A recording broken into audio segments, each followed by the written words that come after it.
कृष्णाच्या तोंडात संपूर्ण ब्रह्मांड. एके दिवशी काय झालं माहितीये? गोकुळात सगळे मुलं बलरामासोबत धावत यशोदा माईला सांगायला आले, माई माई, कृष्णाने माती खाल्ली. यशोदा माईने लगेच कृष्णाचा हात धरला आणि विचारलं, का रे बाळा कृष्णा, हे खरं आहे का? तू माती खाल्लीस का रे? कृष्ण गोड आवाजात म्हणाला, माई, बलराम आणि मित्र खोटं बोलत आहेत.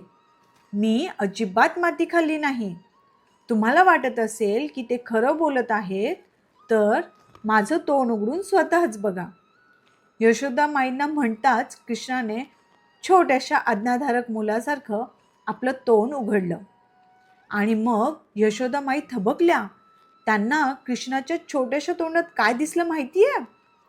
पर्वत, बेट, समुद्र, हवा, अग्नी, चंद्र, तारे, सूर्य आणि संपूर्ण विश्व.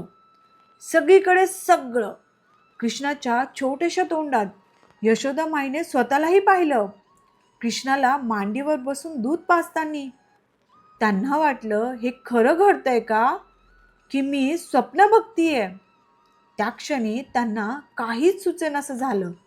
त्यांनी फक्त कृष्णाला घट्ट मिठी मारली आणि विचार केला, माझं बाळ, माझा गोड कृष्णा. मग त्यांनी प्रेमाने गालावरती चुंबन दिलं. जय श्री कृष्णा.